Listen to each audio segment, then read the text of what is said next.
농사법을 연구했던 정초. 어떻게 하면 백성들이 굶지 않을까? 정초는 어디 있느냐? 아침 경연을 시작하려던 세종이 물었습니다.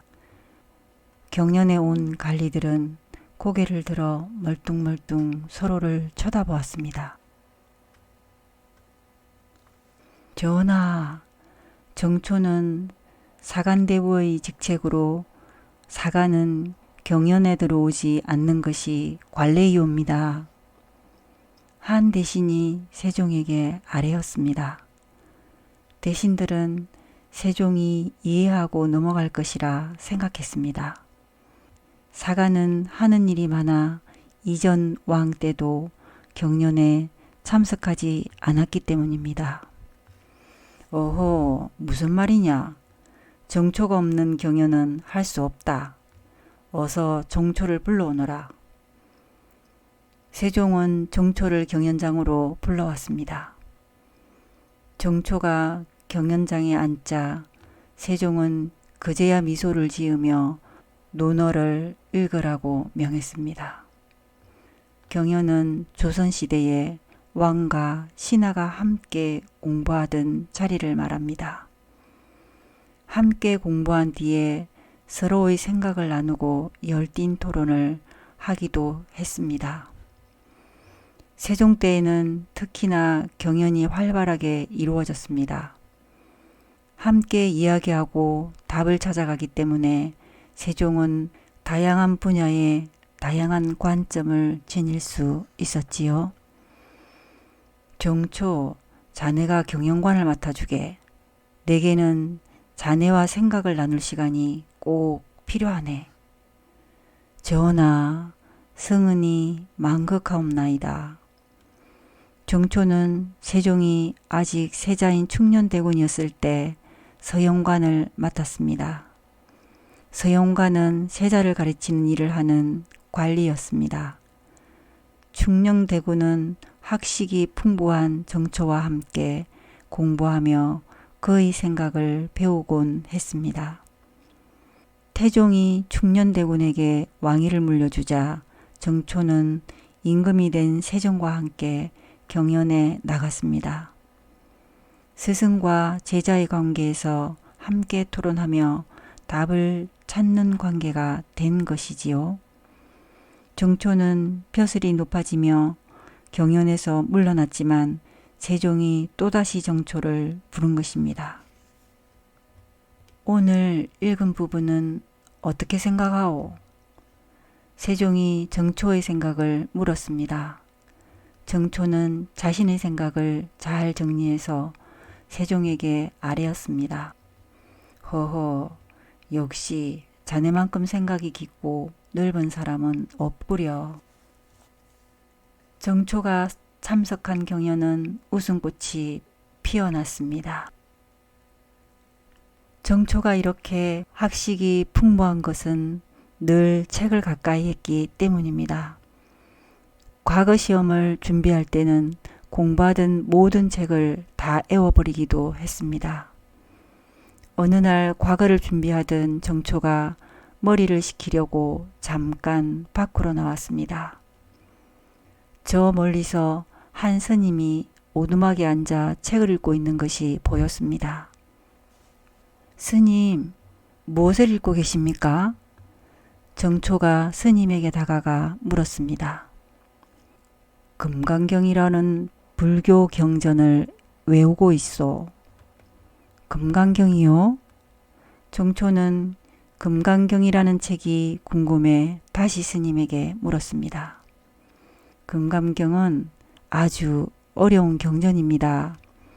뜻을 모르면 읽기도 어렵고 외우기도 어렵지요. 스님은 귀찮아하며 정초를 참새 쫓듯 쫓아버리려고 했습니다. 스님, 그러지 말고 제게 한번 보여주시지요. 제가 금방 다 애워 보이겠습니다. 오기가 생긴 정초는 스님에게 간청했습니다.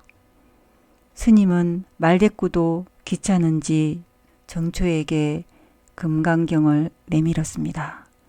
정초는 금강경을 집중해서 한번 읽더니 북을 치며 금강경을 술술 애웠습니다.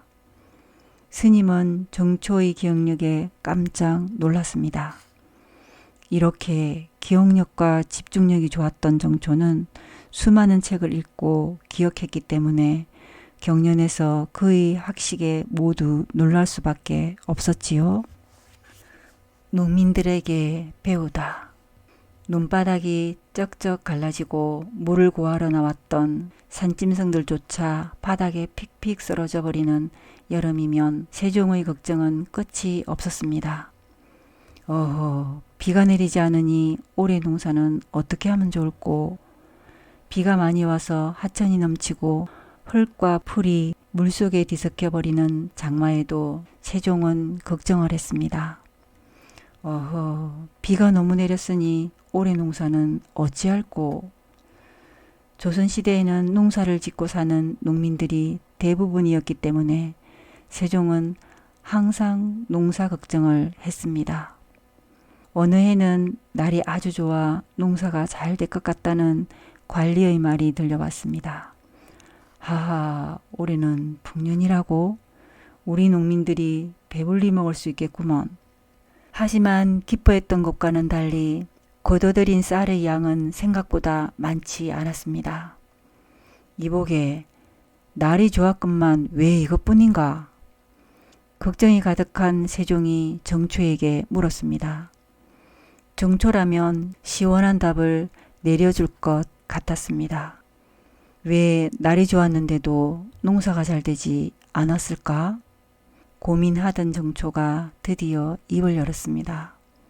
그건 아마도 농민들이 농사 짓는 법을 잘 몰라 그런 것 같사옵니다. 백성들이 농사 짓는 법을 모른다고? 예, 그러하옵니다.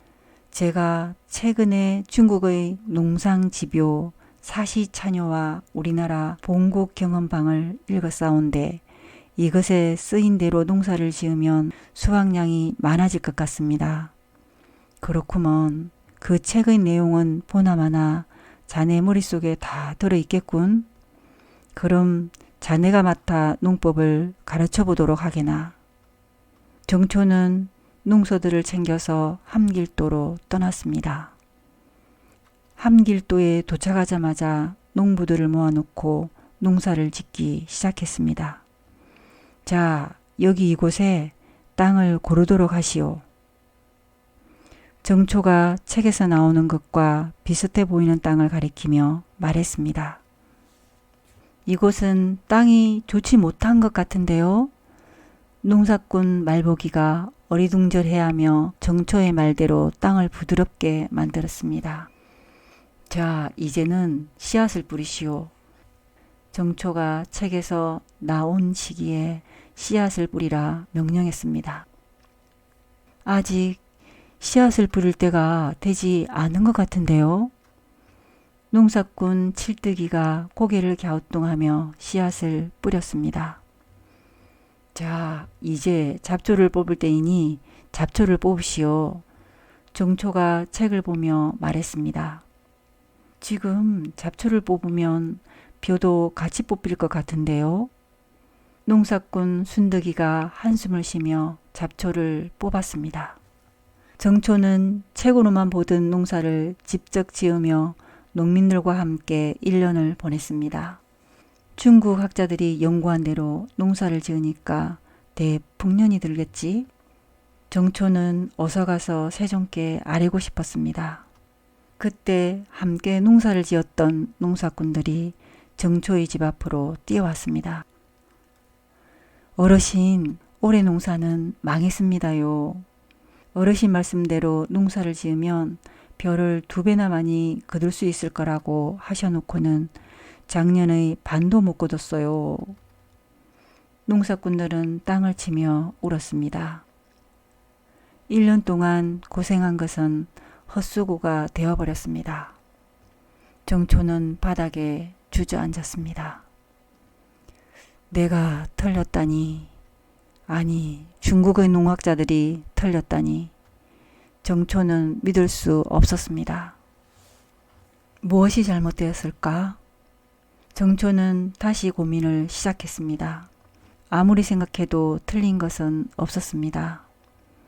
내가 책을 잘못 활용했나? 정초는 한 해 더 농사를 지어 보았습니다. 하지만 결과는 다르지 않았습니다.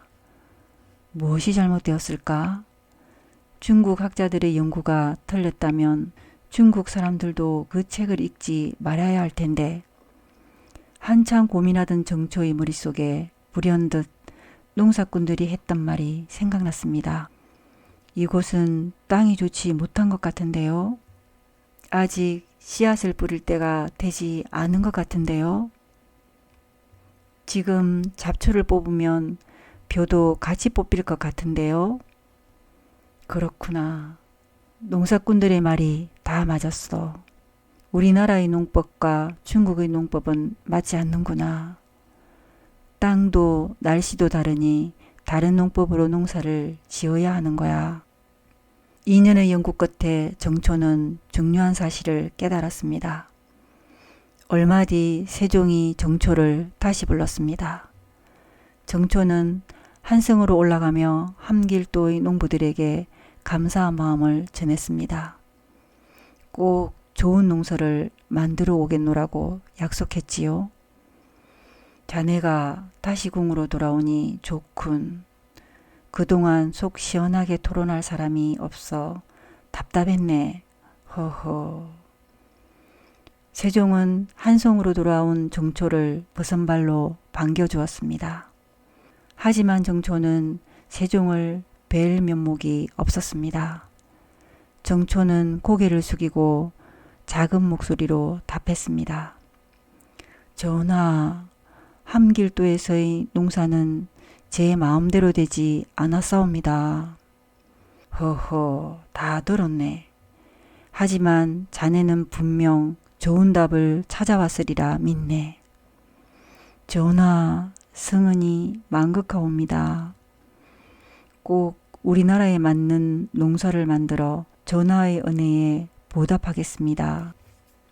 세종은 정초를 향해 밝게 웃어주었습니다.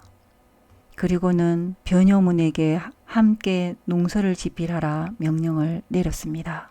정초와 변효문은 고민하기 시작했습니다. 어떻게 해야 쓸모있는 농사를 만들 수 있을까? 답은 이미 정초가 했던 경험 속에 녹아 있었습니다. 전하, 중국의 농사와 우리는 맞지 않았습니다. 중국의 땅과 우리 땅은 다르기 때문입니다. 우리 땅이라고 해서 그 농법이 같을 수는 없습니다. 우리나라도 북쪽은 춥고 남쪽은 따뜻합니다. 섬에는 습기가 많고 내륙은 건조하지요. 또한 높은 산은 기온이 낮고 물을 구하기 어렵습니다. 하여 지역마다 다른 농법이 필요합니다. 그렇군. 그렇다면 각 지역마다 농사 짓는 법을 적어 올리도록 하라. 특히 농사가 잘 된 땅은 그 이유를 조사하고 방법을 알아내어 올리도록 하라. 정초의 말을 들은 세종은 각 도의 감사에게 명령을 내렸습니다. 우리 땅을 가장 잘 아는 책. 각 도에서 농사법을 적은 서찰들이 올라오면 정초와 변효문은 그것을 확인하고 필요한 자료들을 묶었습니다. 또 직접 농지를 돌며 농사법을 연구하기도 했습니다. 정초가 그릇 만드는 법을 연구하고 있을 때였습니다. 연구를 거듭하던 정초는 풍년이 드는 땅을 조사해 그곳에 직접 가 보았습니다. 마침 한 노인이 거름을 만들어 땅에 뿌리고 있는 것이 보였습니다. 저 말씀 좀 묻겠습니다. 이 거름은 어떻게 만드셨는지요? 정초는 일부러 농사꾼인 척하며 노인에게 다가갔습니다. 하지만 자기 땅의 비밀을 알리고 싶지 않았던 노인은 쉽게 대답해 주지 않았습니다. 저 어르신, 제가 농사를 짓는데 그릇 만드는 법이 틀렸는지 열매가 제대로 맺질 않습니다. 제게 방법을 알려주십시오. 애기, 내가 평생 땅을 부리며 알아낸 걸 왜 자네에게 알려줘야 하는가? 노인은 역정을 내고 다시 땅에 거름을 뿌렸습니다. 정초는 노인 몰래 거름을 손에 쥐고 비벼보고 냄새도 맡아 보았습니다. 하지만 좀처럼 거름 속에 무엇이 들었는지 알 수 없었습니다. 거름을 다 뿌리고 집으로 돌아가는 노인을 하염없이 바라보던 정초는 헐레벌떡 노인을 따라갔습니다. 어르신, 땅을 잘 부리는 어르신을 만나니 제가 술 한 잔 사 올리고 싶습니다만 어떠십니까? 정초의 말에 노인이 입맛을 쩍쩍 다시며 말했습니다. 나를 취하게 해서 그릇 만드는 법을 알아내려 하는 것이라며 헛걸음이요. 예? 그저 제가 거하게 한 잔 마시고 싶어서 그럽니다. 가시지요. 노인과 주막에 간 정초는 노인의 기분을 맞추며 술을 따랐습니다. 정초의 생각대로 치기가 오른 노인은 농사의 비밀을 조금씩 이야기하기 시작했습니다.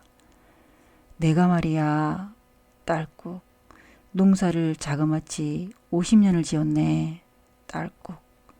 그 중에 그릇 만드는 법은 내가 조선 최고일 걸세. 네네, 그렇습죠.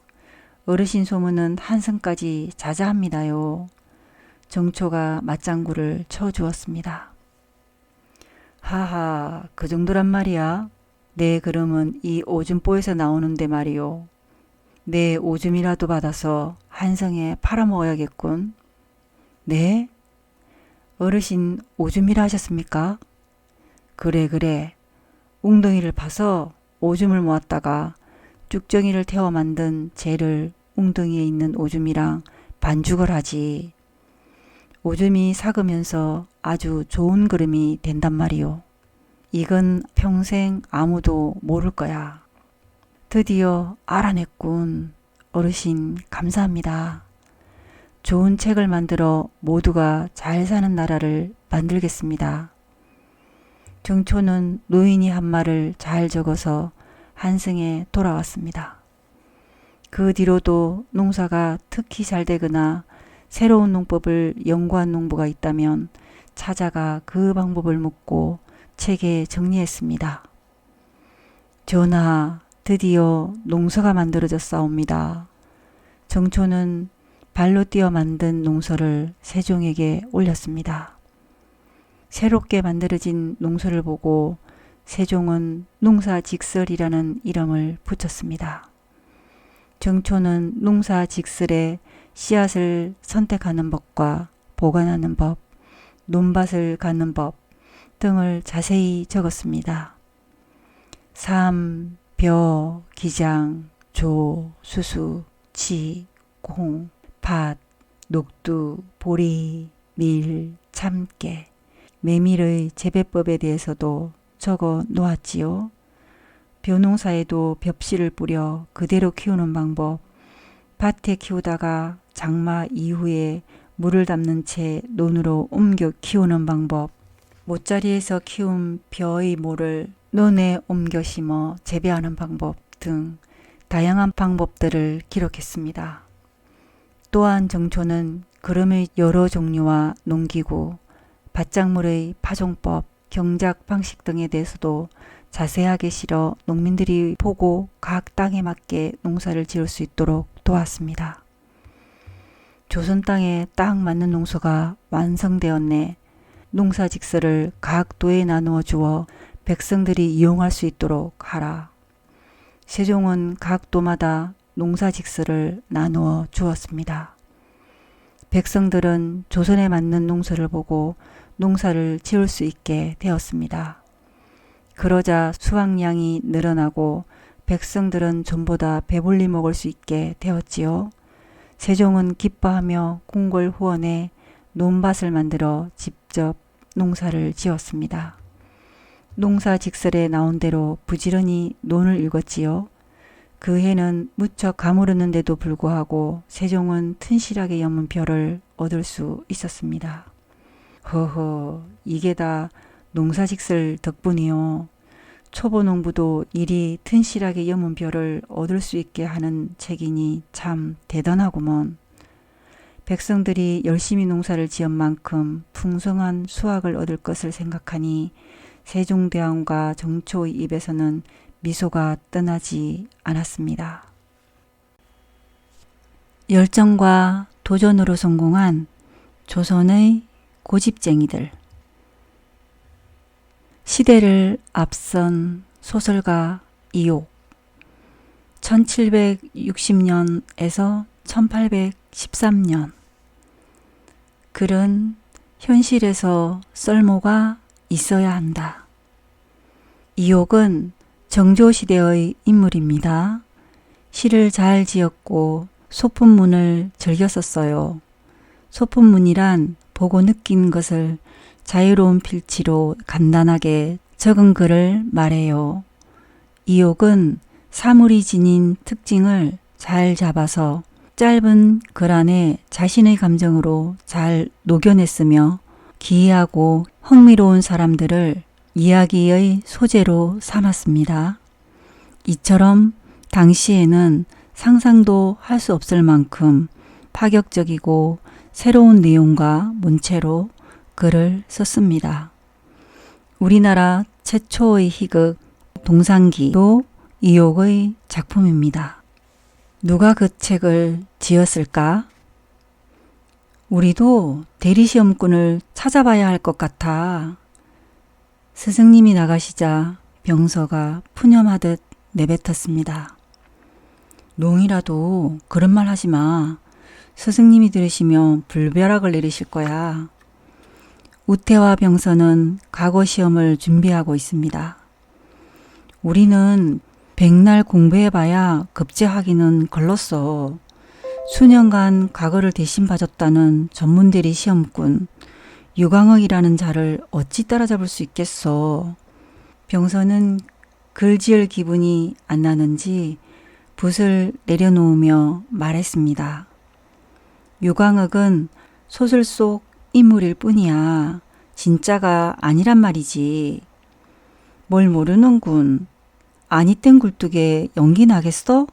현실에도 전문 대리시험꾼이 있단 말이야. 나 참. 너 같은 사람 때문에 주상전하께서 유광흑전 같은 소설을 금하신 거야. 유광흑전은 돈으로 벼슬을 사고 파는 양반들을 통쾌하게 빗대어 쓴 소설이지요. 우태는 유광흑전이 좋았습니다. 자신도 그런 글을 쓰고 싶었지만 생각뿐이었습니다. 아버지가 크게 실망하실 게 뻔했기 때문입니다. 말씀은 안 하셨지만 우태가 과거에 급제해 가문을 일으키기를 바라시는 것 같았으니까요. 주상전하도 눈 감고 아웅하는 시기지. 유광흑전을 금한다고 대리시험꾼이 없어지는 것도 아닌데 말이야. 그나저나 유광흑전을 쓴 자는 오금이 저릴걸? 그 자를 찾으려고 관리들이 눈에 불을 켜고 있으니 병서는 글 공부를 그만하려는 듯 책상을 깨끗이 치워버렸습니다. 유광흑전은 양반이 자기 얼굴에 침 뱉는 이야기와 같아. 그러니 틀림없이 글을 아는 상민이 있었을 거야. 내 생각은 달라. 유광흑전에는 과거장의 풍경이 훤히 드러나 있잖아. 과거 시험은 양반들만 볼 수 있어. 그러니 양반이 썼다고 봐. 우태는 아무래도 양반이 그 책을 지은 것 같았습니다. 금서가 된 시투 말이야. 유광흑전을 쓴 자가 그 책도 썼다는 소문이 돌더군. 양반이 시장통에서 도둑질할 리가 없을 테니 그 책을 지은 자도 틀림없이 상민일 거야. 병서가 말했습니다. 시투라면 우태도 재미있게 읽은 책이지요. 시투는 시정잡배 이야기잖아. 장사치가 아니고서야 어떻게 시장통에서 쓰이는 말들을 그리 속속들이 알 수 있겠어. 나는 두 책의 작가가 다르다고 봐. 그때였습니다. 스승님이 눈에 힘을 주고 서 있었습니다. 하라는 공부는 아니하고 무슨 잡담을 그리 하는 게냐. 그런 거를 읽었다면 경서로 눈을 씻어라. 글이란 돌을 실현하는 것이다. 그런 잡다한 이야기를 어찌 그리라 할 수 있겠느냐. 스승님의 스리빨 같은 질책에 우태는 터뻗던 책을 펼쳤습니다. 하지만 글이 눈에 들어오지 않았습니다. 우태는 그 책들의 작가가 다르다고 확신했어요. 양반이라면 시장통에서 떠도는 도둑 이야기를 알더라도 시장통에서 쓰는 말까지는 모를 것 같았기 때문이에요. 또한 과거장에 발도 못 붙여본 장사치들이 과거장의 풍습을 알 리가 없지요. 하지만 이 책들의 작가는 한 가지 공통점이 있었습니다. 바로 현실을 이야기하고 있다는 거예요. 우태는 작가가 누구인지 궁금했습니다. 꽃이 피고 지는 것은 매 순간이다. 까만 밤하늘에 별들이 총총합니다. 제법 서늘한 바람이 불지만 아버지는 열린 문 사이로 화단에 핀 노란 국화꽃을 내다보고 있습니다. 우태는 아버지의 그런 모습을 자주 보아 왔답니다. 아버지는 글을 쓰지 않을 때에는 무언가를 한참 바라보았습니다. 아니 생각하고 있는지도 모르지요. 우태는 별 위에 먹을 갈기 시작했습니다. 아버지는 그런 다음에 늘 글을 짓기 때문입니다. 아버지는 글을 지을 때 옆에 아무도 있지 못하게 했어요. 먹을 간 우태는 막 방을 나서려던 참이었습니다. 우태야.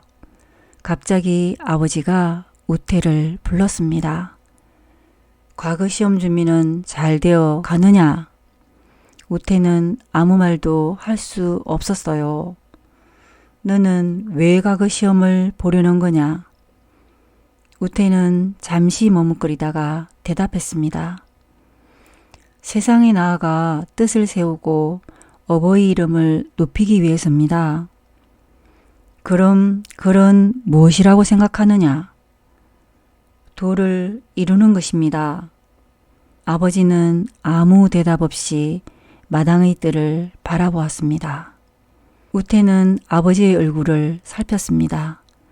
하지만 곰곰이 생각해봐도 대답을 잘못한 것 같지는 않았어요.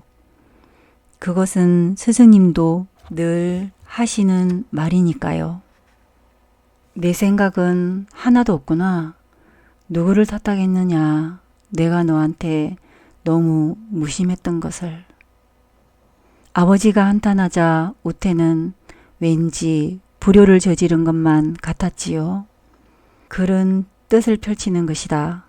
그러므로 글은 현실에 쓸모가 있어야 한다. 우태는 얼마 전에 읽었던 소설이 번뜩 생각났습니다. 불호령을 내리실지 모르지만 아버지가 그 소설을 어떻게 생각하는지 알고 싶었어요. 아버지, 사실은 제가 얼마 전에 유광억정과 시투를 읽었습니다. 그 순간 아버지의 눈썹이 움찔했습니다. 우태가 미처 눈치채지 못할 정도로 짧은 시간이었지요. 그 책들은 내용이 가볍다 하여 검서가 되었습니다. 우태는 잠시 말을 멈추고 아버지의 표정을 살폈습니다. 뜰을 바라볼 때와 표정이 다르지 않았어요. 우태는 안심하고 말을 이었습니다. 하지만 그 책들은 현실을 솔직하게 보여줘서 우리에게 세상을 배우게 합니다. 그렇다면 그런 글도 뜻을 펼쳤다고 볼 수 있을까요? 우태야, 누군가 저 국화꽃을 보고 모란꽃처럼 빨갛지 않아서 예쁘지 않다고 한다면 너는 뭐라고 말할 것이냐? 국화는 국화만의 향기와 색깔이 있고 모란은 모란만의 향기가 있지요. 꽃이 모두 같다면 아름답다고 느낄 수 없을 것입니다. 글도 마찬가지다. 거창할 필요는 없다. 자신의 생각을 잘 나타낼 수 있는 말을 골라서 다른 사람들이 이해하도록 쓰면 된다. 내가 그 글을 읽어서 세상을 배웠다면 그 책을 쓴 사람은 자신의 뜻을 펼쳤다고 생각할 것이다. 아버지는 힘이 드시는지 숨을 몰아쉬었습니다. 몸이 세하니 조금만 말씀을 해도 힘에 부치나 봅니다. 우태는 코끝이 메워졌습니다. 우태야, 너는 이해아비가 어떤 것이든 세심하게 본다는 것을 알 것이다. 내가 왜 그러는지 아느냐? 우태는 아무 말도 하지 못했습니다. 꽃은 어느 날 갑자기 활짝 피는 게 아니다. 날마다 조금씩 피다가 조금씩 지는 거다. 피고 지는 것은 매 순간 이루어지는 게야. 모든 변화는 매 순간에 이루어진단다. 그러니 꼼꼼히 보지 않으면 그 순간을 놓치게 된다. 아버지는 깊이 숨을 내쉬었습니다. 이제 그만 쉬고 싶구나. 아버지의 벗. 우태는 아버지 방으로 들어섰습니다. 종이와 먹물 냄새가 희미하게 났습니다. 아버지가 쓰시던 붓과 벼루는 주인을 잃고 힘없이 놓여 있습니다. 아버지는 우태와 이야기를 나눈 그날 이후부터 기력을 잃고 결국 눈을 감으셨습니다. 오늘은 아버지가 돌아가신 지 3년이 되는 날입니다. 우태는 방 안 곳곳에서 아버지의 숨결을 느꼈습니다. 아버지의 손때가 묻은 책들이 서가 한쪽에 가지런히 꽂혀 있고 다른 쪽에는 아버지가 쓴 글들이 쌓여 있습니다. 우태는 아버지가 쓰신 글들을 문집으로 엮어야겠다고 생각했지요. 우태의 눈길이 서가 아래에서 멈추었습니다. 손때 묻은 책들 가운데에서 깨끗해 보이는 책들이 있었지요. 몇십 번씩 책을 읽어야 직성이 풀린다고 하시던 아버지였는데 손때 묻지 않은 책이 있다는 게 이상했습니다. 1790년 땡땡월 땡땡일 성균관에 들어와 채구소와 김여라는 벗을 만나 벗을 사귀었다. 채구소는 용모가 빼어난 데다 글재주가 뛰어났고 김여는 옛 문장에 얽매이지 않고 자신이 쓰고 싶은 글을 썼다. 우리는 많은 이야기를 나누었다. 시와 글을 쓰면서 평을 하다가 날이 새곤 했다. 벗들과 하루라도 만나지 않으면 왠지 허전했다. 깨꼬리가 벗을 구하듯 우리는 그렇게 절친한 벗이 되었다. 우태의 가슴이 두근거렸습니다. 그것은 책이 아니라 아버지의 일기였습니다. 몰래 엿보는 것만 같아 손이 떨렸지만 궁금증이 더 컸어요. 아버지의 일기를 읽다 보니 날이 어두워졌습니다. 그런데 이상했어요. 우태의 기억 속에 아버지를 찾아온 손님은 없었습니다. 아버지가 동네 밖으로 나간 적은 1년에 한두 번 바람을 잠시 쉴 때뿐이었습니다. 우태는 아버지의 글들이 빛을 볼지 모른다고 생각하니 가슴이 두근거렸습니다. 채구서 어른이라면 아버지 글을 책으로 만들어줄 것 같았지요. 우태가 아버지 글 몇 편을 가지고 한양에 도착한 것은 한 달 뒤였습니다. 물어물어 찾아간 집은 몇 대에 걸쳐 높은 벼슬을 한 집안이었어요. 대문을 두드리자 청지기가 나왔습니다. 누구시라고 전해드릴까요? 아버님 호가 화석자라네. 한참 만에 정직이가 돌아오자 우태는 얼른 안으로 들어설 채비를 했습니다. 마음이 급했습니다. 채구서 어른이 어떤 분일지 궁금했지만 아버지의 글이 세상 빛을 본다고 생각하니 마음이 설레었지요. 돌아가시랍니다. 우태는 잘못 들었나 싶었습니다. 어르신은 그런 사람을 모른다 하오. 여보게 다시 한번 전해주게. 채구서 어른이 성균관 시절에 함께했던 이옥이라는 분이 내 부친이라고 말이네. 참 딱하시오. 어르신이 모르신다고 하지 않소. 만나고 싶지 않다는 말이오. 사람이 눈치가 있어야지 원. 아버지 일기에는 분명히 절친한 것이라고 나와 있는데 왜 채구서 어른은 나를 피하는 걸까? 우태는 생각할수록 가슴이 답답해졌습니다. 김여 어른도 모른다고 하시며 어떡하나?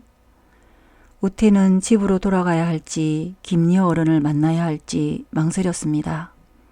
하지만 아버지 글을 세상에 선보일 기회를 놓치고 싶지 않았어요. 김여 어른의 집은 반대편에 있었습니다. 우태는 다음 날 저녁이 되어서야 겨우 찾을 수 있었습니다.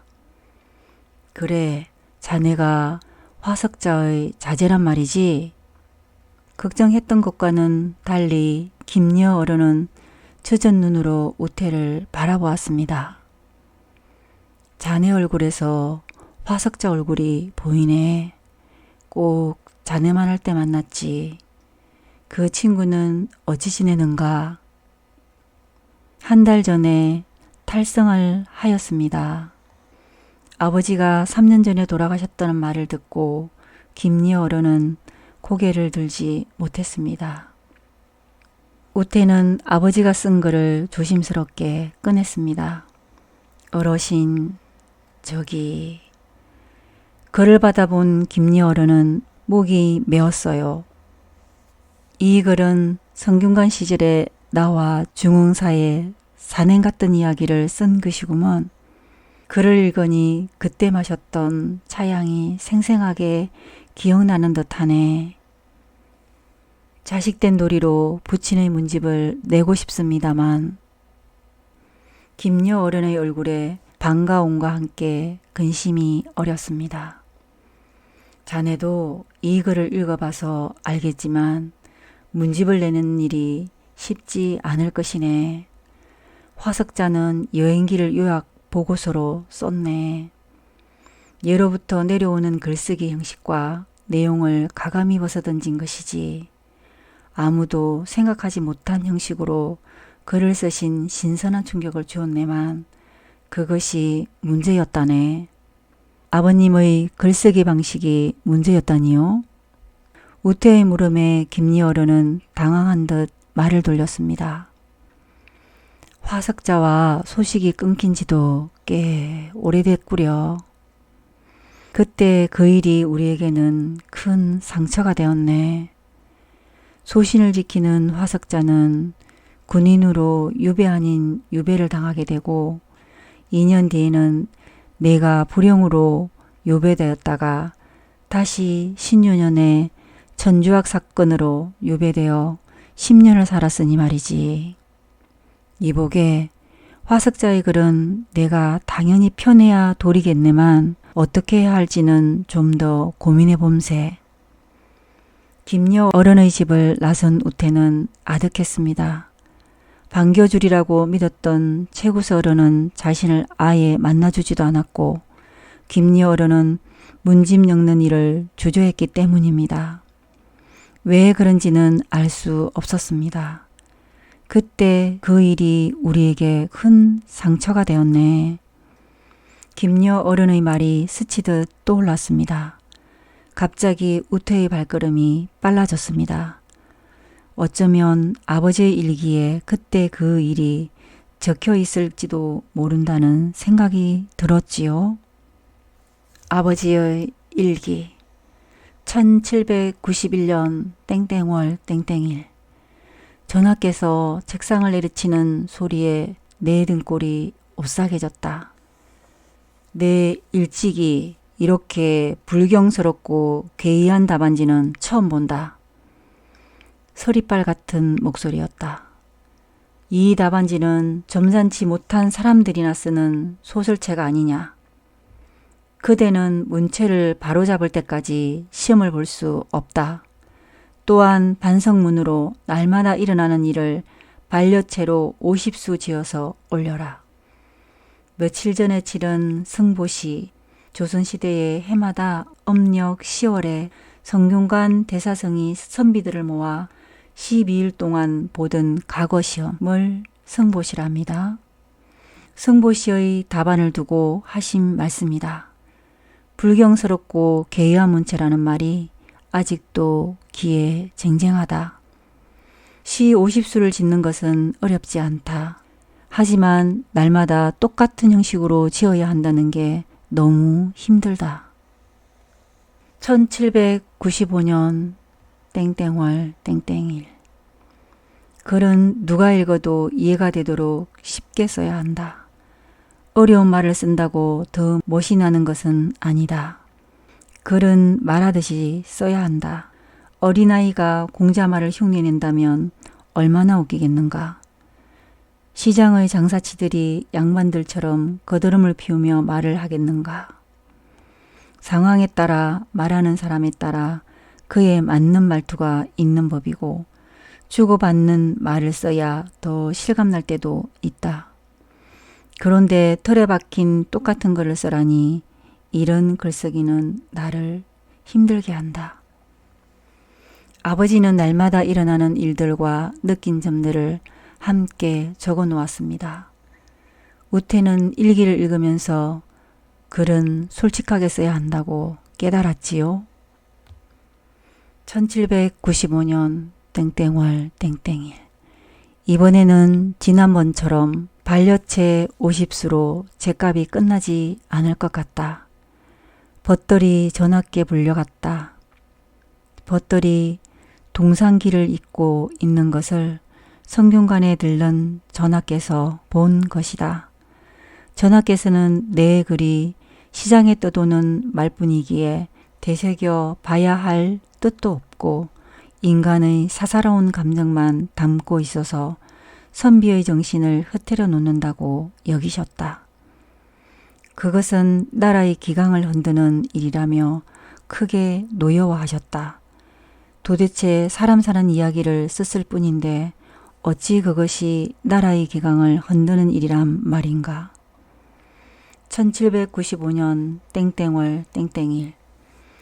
끝내 벗들을 만나지 못한 채 성균관을 나와야 했다.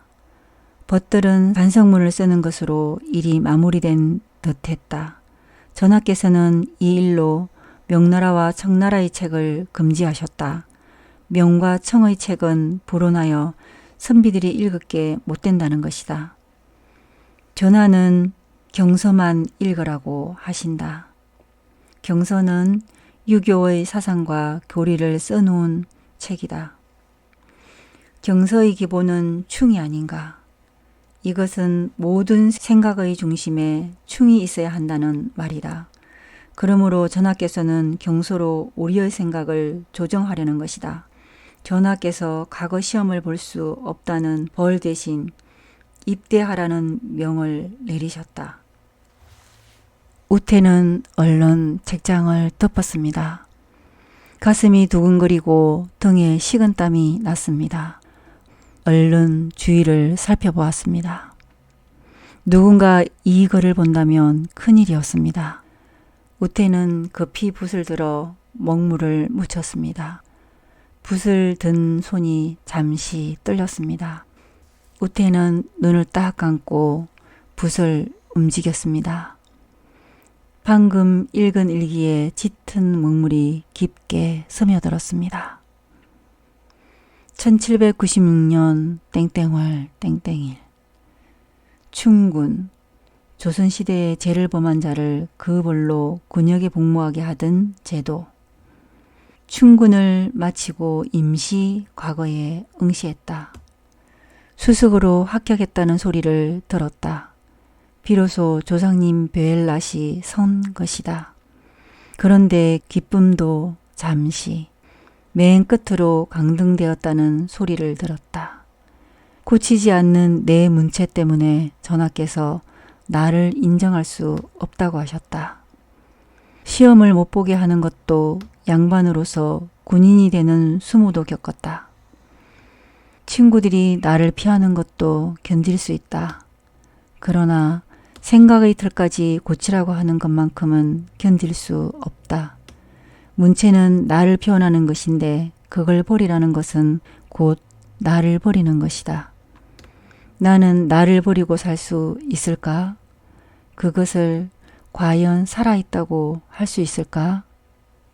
우태는 어렸을 때 서당에서 들었던 이야기가 어렴풋이 떠올랐습니다.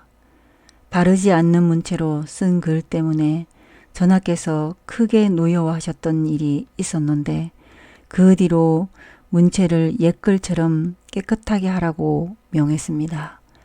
그 정책이 문체 반정이지요. 그런데 아버지가 바로 그 문체 반정을 낳게 한 인물이었습니다.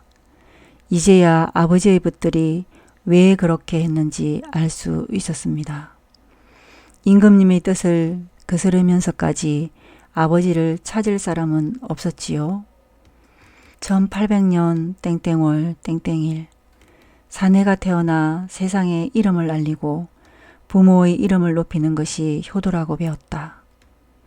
지금이라도 가거를 봐서 가난하고 변변치 못한 가문을 일으켜 세워야 하지 않을까? 아니다. 평생 남의 말로 글을 짓고 남의 생각을 흉내내는 게 무슨 의미가 있을까? 몇 년간 내 마음속에서 서로 다른 생각이 맞섰다. 글 공부를 위해 집을 나서는 아들의 뒷모습을 보며 나는 이런 결심을 했다. 우태에게만큼은 소신을 지키는 아버지로 남으리라. 과거를 보지 않겠다고 마음먹으니 편하다. 왜 과거 시험을 통해서만 뜻을 세울 수 있다고 믿었을까? 어리석었다. 글을 쓰는 사람은 오직 참된 것을 써야 한다. 마음에도 없는 글을 쓰는 것이 얼마나 힘든지 이제부터는 내가 쓰고 싶은 글을 써야겠다. 세상 사람들이 알아주지 않아도 좋다. 먼 훗날 100년 아니 1000년 뒤에 내 글을 알아주는 이가 있다면 그것은 만족하리라. 우태는 가문을 세우는 일과 소신을 지키는 일 사이에서 고민한 아버지의 흔적을 느꼈습니다. 일기에는 다른 글도 적혀 있었습니다. 일기를 쓰다가 문득 생각난 것들을 적어 놓은 것 같았습니다. 일기에 적힌 글들은 우태가 읽어오던 경서와 달랐습니다. 길이도 짧은 데다가 주변에서 흔히 볼 수 있는 내용이었습니다. 1802년 땡땡월 땡땡일 가슴이 답답해 사람 구경하러 시장에 갔다. 시장 골목 어귀에 들어서자 막작지껄하다. 사람들이 모여 투전으로 닭싸움을 하고 있다. 모두들 닭싸움 구경이 한창인데 한 사내가 슬쩍 어물전으로 움직이는 것이었다. 사내는 옷섭이 불룩해져서 눈을 굴리며 재빨리 달아났다. 마침 그때 포교가 그 앞을 지나갔다. 나는 문득 그 도둑이 어찌 될까 상상하기 시작했다. 우태는 손을 덜덜 떨다가 눈을 비비었습니다. 그것은 분명히 시투의 내용이었습니다. 다시 일기를 넘기려는데 손이 떨려 잘 넘어가지 않았지요.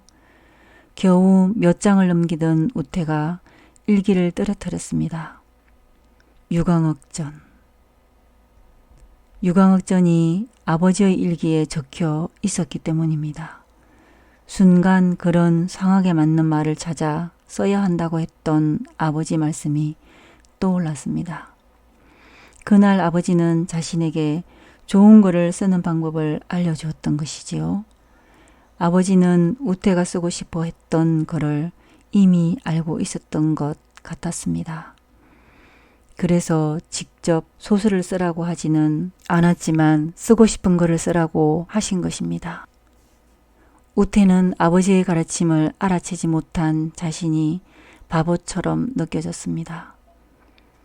1813년 땡땡월 땡땡일. 날마다 똑같이 반복되는 것 같지만 똑같지 않다. 눈여겨보지 않으며 모르고 지나가는 일들이 순식간에 벌어진다. 변화는 순간을 잡는 것이 글쓴이가 가져야 할 태도다. 지금 이 순간에도 세상은 바뀌어가고 있다. 아버지의 일기는 여기서 끝났습니다. 아버지가 날마다 뜰에 핀 꽃을 보고 아주 작은 벌레조차 유심히 살피던 모습이 떠올랐습니다. 우태는 그것이 외로움을 달래는 아버지의 방법이라 생각했습니다. 하지만 이제는 알 것 같습니다. 그것은 늘 깨어 있기 위한 아버지만의 방법이라는 것을요.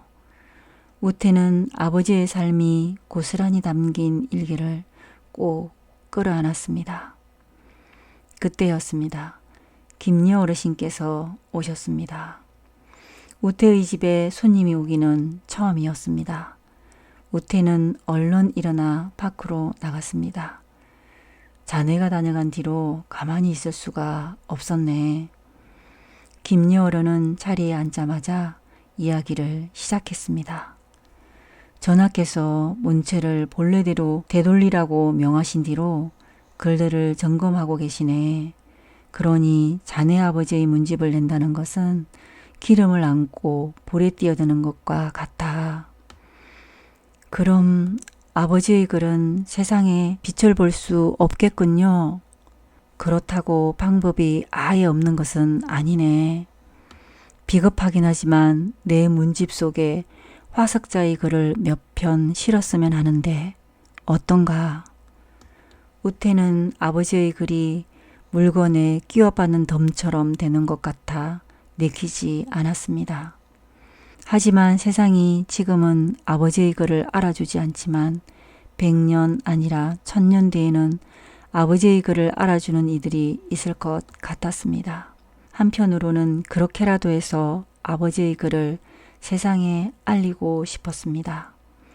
우태 자신이 아버지의 글을 보고 세상을 배웠듯 또 누군가가 세상을 배울 것 같았으니까요. 그러면 아버지가 꿈꾸던 대로 누구나 자신의 생각을 글로 쓰고 현실에 필요한 이야기를 전할 수 있게 될 것이라고 생각했어요. 우태는 그때를 위해 조심스럽게 아버지의 글을 골랐습니다. 조선의 고집쟁이들, 고집불통 화가 채북. 낙관을 아무데나 찍으면 어떤가? 내 마음이지. 진시 오전 7시에서 9시경.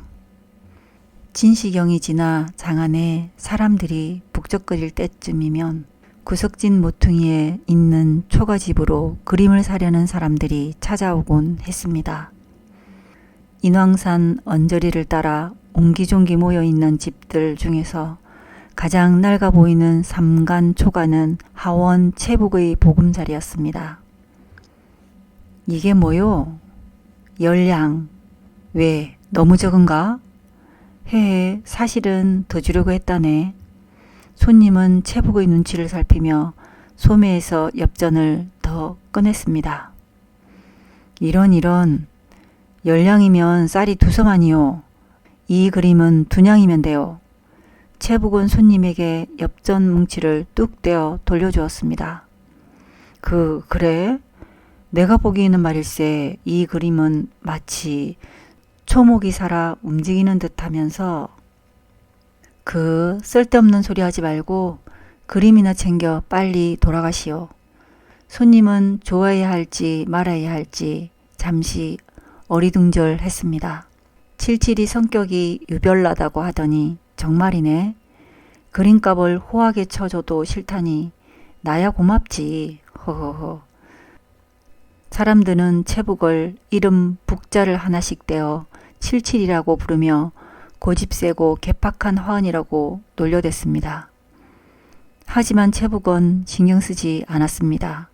오히려 칠칠이라는 낙관을 새겨서 찍기도 했으니까요. 칠칠이 안에 있는가? 중마고우인 신광수였습니다.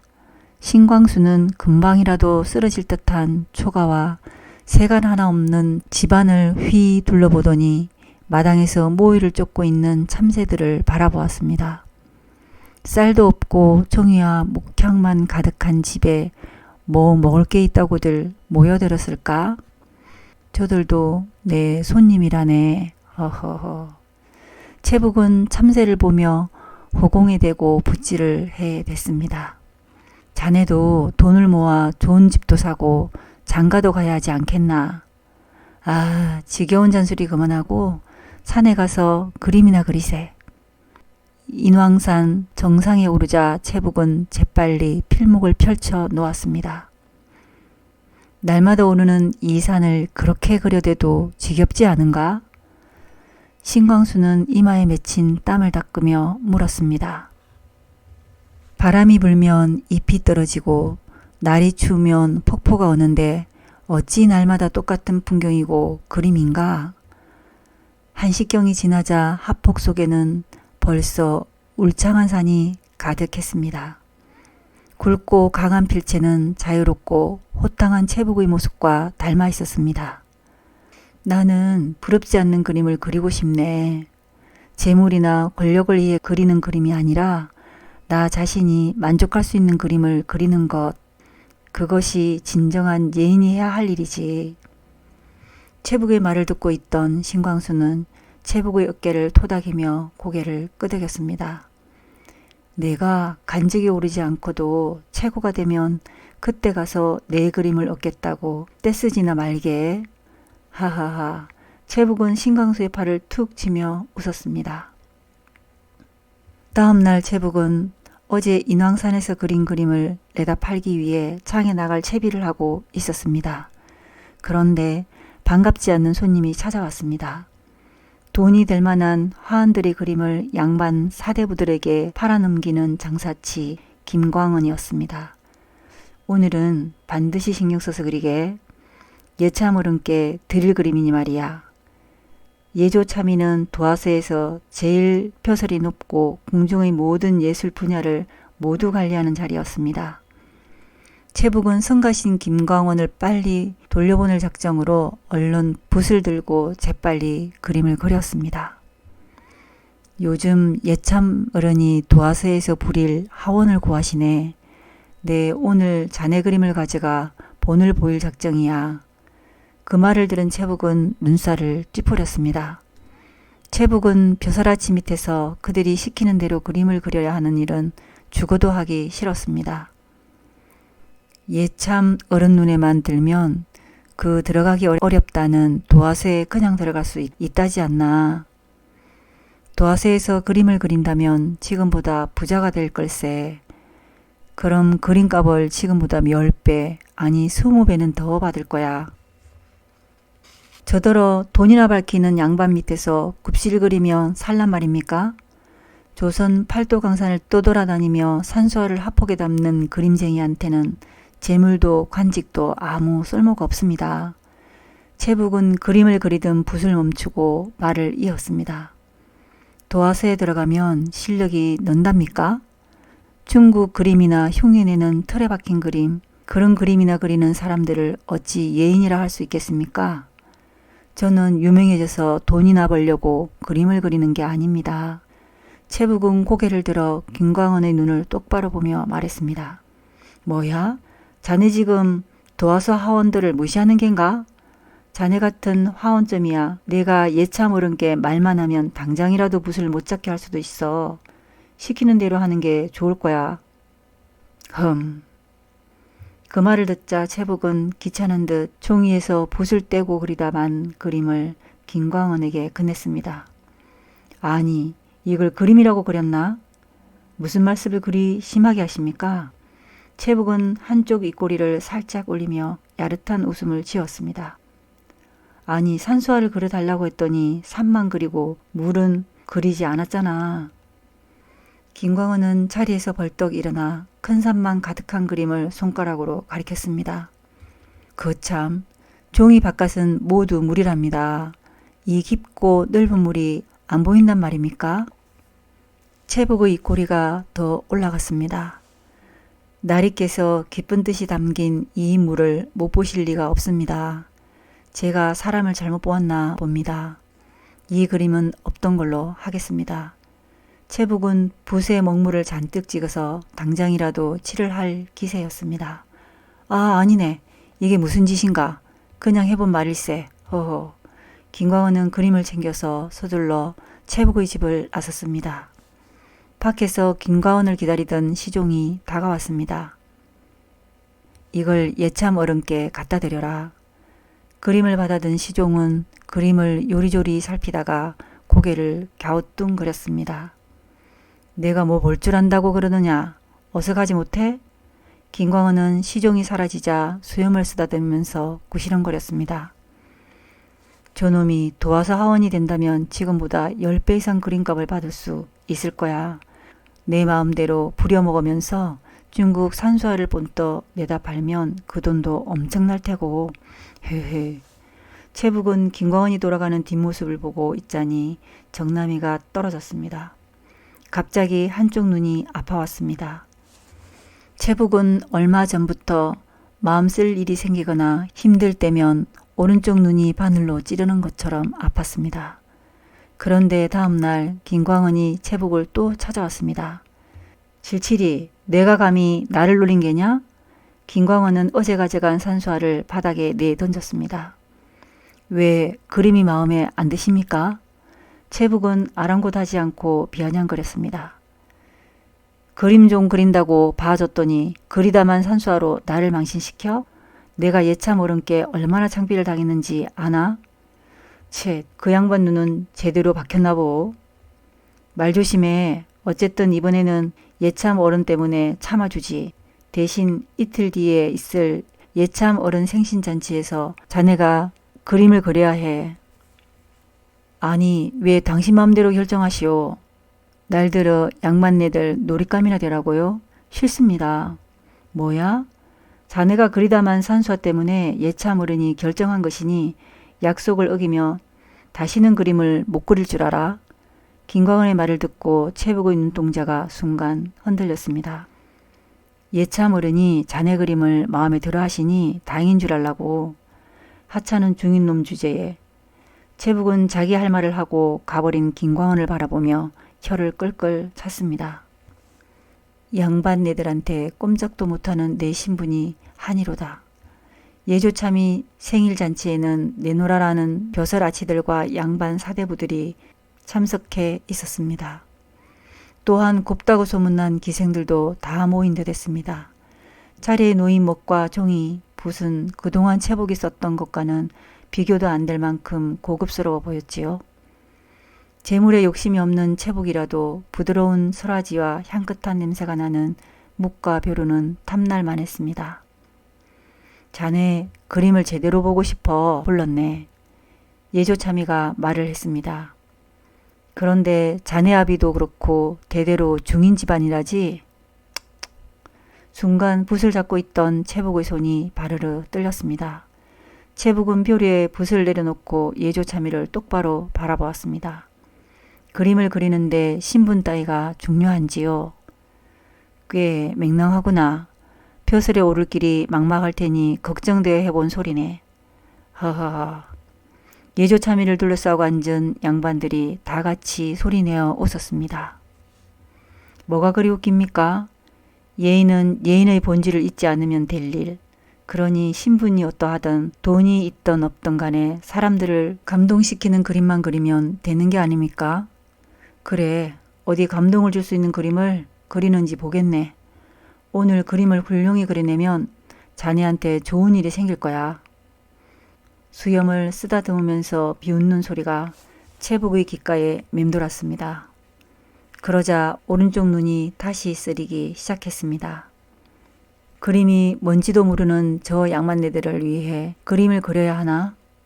채북은 도화서 하원이라는 감투와 평생 먹고 살만한 재물 따위에는 관심조차 없었습니다. 예인으로서 자존심이 상해서 참기 힘들었습니다. 불쾌감 때문에 화가 치솟아 자리를 박차고 나가고 싶은 마음뿐이었습니다. 하지만 여기서 물러난다면 저 양반네들이 놀림거리가 되는 셈이니 꾹 참아야 했습니다. 자, 77이 이제 시작하게나. 오늘은 예참 어른의 생신이니 사대부 품격에 맞는 그림을 그리도록 하게. 양반들 틈에서 채복을 비웃고 있던 김광원이 말했습니다. 얼마나 지났을까 채복이 그림을 다 그리고 고개를 들었을 때 양반들은 어느새 술에 취해 기생들 치마폭에서 껄껄거리면 웃고 있느라 그림에는 관심도 없어 보였습니다. 다 됐습니다. 평가를 하시지요. 예조참의와 김광원을 비롯한 양반 사대부들은 그림을 뚫어져라 바라보았습니다. 메추라기 2마리가 하폭을 가득 채우고 있었습니다. 채북은 메추라기를 자주 그렸습니다. 사람들은 채북이 메추라기를 잘 그린다고 하여 최메추라기라는 별명을 붙이기도 했지요. 메추라기 깃털 한 올 한 올이 무척 섬세해서 마치 메추라기가 살아 움직이는 듯 했습니다. 침묵을 깨고 예조참의가 입을 열었습니다. 메추라기를 그렸군. 제 생각에 말입니다. 아는 척하기 좋아하는 관원 하나가 나서며 그림을 평하기 시작했습니다. 그러니까 본래 메추라기는 안빈낙도, 가난한 생활을 하면서도 도를 지키는 안빈낙도를 나타내지요. 관원은 예조참의의 표정을 살피더니 좀 더 큰 소리로 말을 이었습니다. 이 그림에서 메추라기가 2마리니 부부를 뜻합니다. 그리고 잘 익어서 고개를 숙인 조이삭이 있고 메추라기들이 조이삭 아래에서 나다를 주워 먹고 있지 않습니까? 그러니 이 그림은 이 메추라기들처럼 화목하고 욕심 없이 안정된 삶을 사시길 바라는 마음이 담겨 있습니다. 관원이 말을 끝맺자 사람들은 모두 고개를 끄덕이며 흡족한 표정을 지었습니다. 역시 좋은 그림일세. 오늘 잔치의 제격이야. 훌륭해. 예조참의는 메추라기 그림이 퍽 마음에 들었던 모양입니다. 그런데 그때 채복이 자리에서 벌떡 일어났습니다. 허허, 이 그림을 자세히 보십시오. 사람들은 모두 채복이 가리키는 쪽을 바라보았습니다. 채복의 손가락은 메추라기의 배를 가리키고 있었습니다. 이 배를 보십시오. 아주 통통하게, 아니 뚱뚱할 정도로 불뚝 튀어나와 있지 않습니까? 이 메추라기들은 지금 잘 익은 나다를 서로 먹겠다고 경쟁하며 배를 채우다가 이렇게 살이 찐 것입니다. 채복의 말을 듣고 있던 양반들은 웅성거리기 시작했습니다. 참새는 나다를 주워 먹다가도 배가 부르거나 저녁이 되면 집으로 돌아가지만 메추라기는 날이 저물어도 집에 돌아가지 않고 욕심을 내며 배를 채웁니다.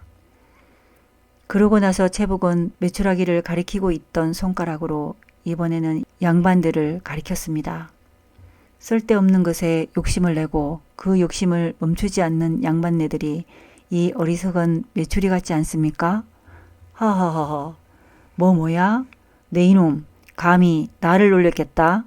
채복의 말에 잔뜩 화가 난 예조참의가 상을 걷어차며 소리쳤습니다. 채복의 말을 들은 모든 양반들이 채복에게 달려들 기세였습니다. 그 중에서도 김광원이 잽싸게 채복의 멱살을 잡아챘습니다. 내 이놈, 천한 놈이 높은 분들에게 막말을 해? 내가 아주 죽고 싶은 게로구나. 김광원이 성난 소마냥 콧김을 씩씩대며 소리를 질렀습니다. 당신은 돈 좀 벌겠다고 양반들에게 아부나하는 게 부끄럽지도 않소? 나는 잘못한 게 없소이다. 채복은 아랑곳하지 않고 씩씩하게 대답했습니다. 그 모습을 지켜보고 있던 예조참의는 화를 더 이상 참을 수가 없었습니다. 저놈이 붓질 좀 한다고 하늘 높은 줄 모르고 기어오르는구나. 당장 저놈을 데려다가 다신 그림을 못 그리게 손가락을 잘라버려라. 예조참의가 소리치자 여기저기에서 시종들이 뛰어나와 채북을 밧줄로 묶으려 했습니다. 채북은 불끈진 주먹을 바들바들 떨었습니다. 내가 무슨 잘못을 했다고 이 난리들이요. 나 참 이건 나라. 밧줄로 몸을 묶으려는 시종들을 뿌리치면서도 양반들을 향해서 계속 소리를 질러댔습니다. 그러다가 채북은 시종들이 밀치는 바람에 대청마루에서 떨어지고 말았습니다.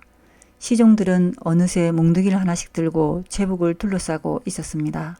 김광은은 채북을 보고 의기양양하게 소리쳤습니다. 어떤가? 다시 그림을 못 그려도 괜찮나? 지금이라도 용서를 빌어라. 채북은 다시금 한쪽 눈이 시큰거렸습니다. 내 저런 꼴을 계속 봐야 하나? 채북은 마당 쪽으로 가 짧고 굵은 고챙이를 집어 들었습니다. 그 모습을 지켜보던 사람들은 채북이 무슨 일을 하려는지 알지 못했습니다. 저런 양반들을 보고 있자니 내 눈이 더 괴롭구나. 채북은 자신을 내려다보고 있는 양반들의 얼굴을 똑바로 쳐다보며 소리쳤습니다. 그림도 모르는 양반놈들 행패를 보고 있자니 내 눈이 괴로워 견딜 수가 없단 말이오. 그리고 채북은 손에 들고 있던 꼬챙이로 자신의 한쪽 눈을 힘껏 찔렀습니다. 순식간에 일어난 일이라 사람들은 그저 멍하니 바라보고 있을 뿐이었습니다. 채북의 눈에서 검붉은 피가 하염없이 흘러나왔습니다. 사람들 몇몇이 비명을 지르기 시작했습니다. 그러나 채북은 나머지 한쪽 눈도 찌를 기세로 꼬챙이를 다시 머리 위로 쳐들었습니다. 나 천하의 채북이 눈이 없다고 그림을 못 그릴 줄 아시오? 그때 멍하니 서 있던 김광원이 다급하게 입을 열었습니다. 그만하게 미친놈 이런 미친놈을 봤나? 그제야 채북은 꼬챙이를 힘없이 바닥에 내려놓았습니다.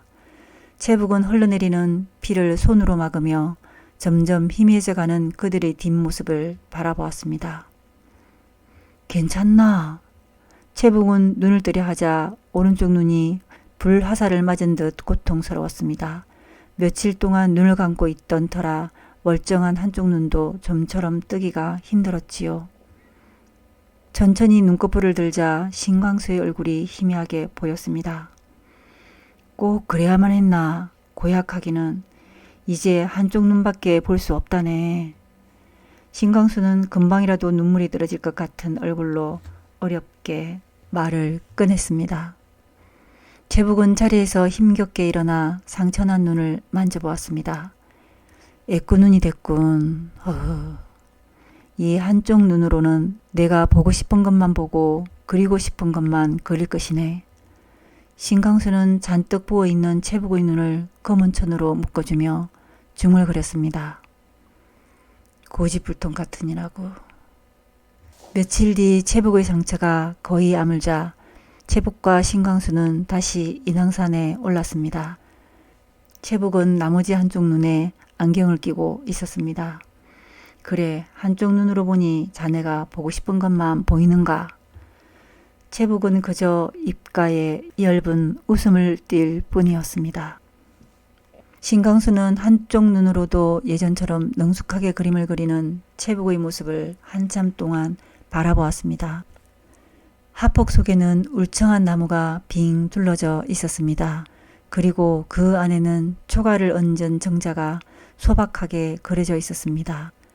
왼쪽으로는 작은 폭포가 흘렀고 폭포는 계곡과 만나 그 끝을 헤아릴 수 없었습니다. 신광수의 눈은 다시 정자로 향했습니다. 그 안에서 가난하고 외롭지만 꿋꿋이 그림을 그리며 살아가는 채북의 모습이 보이는 듯 했습니다. 그런데 채북의 완성된 그림을 받아든 신광수는 깜짝 놀라고 말았습니다. 아니, 낙관을 그림 한가운데 떡하니 찍으면 어떡하오? 그참 아무데나 찍으면 어떤가? 내 마음이지. 허허허. 자네를 누가 말리겠나? 채북은 메추라기를 자주 그렸다고 합니다.